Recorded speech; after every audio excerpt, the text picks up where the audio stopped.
তোমার বোন কখন এলো? এ দেখো, বোনের ফোন হারিয়ে গেছে বলে তোমার ফোন থেকে 20,000 টাকা দামের একটা ফোন অর্ডার দিয়েছি।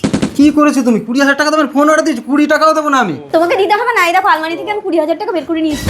জামাই বাবু দেবো না। এবং চল মোড়ের মাথায় অর্ডার আনতে যাবো। আরে আরে, অনলাইনে অর্ডার দিয়েছো, কি ফোন আসবে তার ঠিক নেই, 20,000 টাকা নিয়ে চলে যাচ্ছো। ভালো ফোন। আর যদি না হয়? তাহলে এই 20,000 টাকা আমরা দু বোন মিলে তোমার সংসার করে শোধ করে দেবো। আচ্ছা শালি, সংসার তো আমি তোমার দিদির সাথে আমি তোমাকে করাবই, কিন্তু আজ পর্যন্ত আমি কাউকে 20 টাকা দেইনি, আর ওরা আমার 20,000 টাকা ঝেড়ে নিয়ে চলে গেল। আইডিয়া, অর্ডারটা ক্যান্সেল করে দেই। কিন্তু 20,000 টাকাটা আমি ওদের কাছ থেকে নেবো কি করে? ওরা তো কুরুক্ষেত্র শুরু করে দেবে। একটা উপায় আছে। হ্যালো লালন, এই তোর বাইক, হেলমেট, একটা ব্যাগ আর তোর জামা প্যান্টটা দিতে হবে আমাকে। কিরে বোন, এত দেরি হচ্ছে, এখনো আসছে না কেন? ওই তো আসছে। তোমরা অর্ডার করেছো? এই নিন ফোন, 3 টাকা দিন। ফোনটা অনেক বড় বড়। তা 20,000 টাকা দিয়ে ফোন কিনেছি, এরকম সে যাই হোক, ভালো হলে নিয়েই কথা। এ তো কাঠের টুকরো। মালের ফোন 20,000 টাকা গেল তো। তোর 20,000 টাকা চিন্তা হচ্ছে, আমাকে তো তোর বরের সাথে এবার ঘর করতে হবে।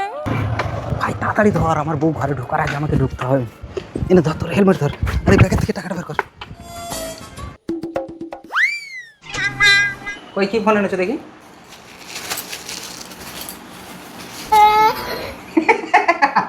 এই, আমার 20,000 টাকা দাও। টাকা নেই জামাই বাবু, আমি তোমার ঘর করব।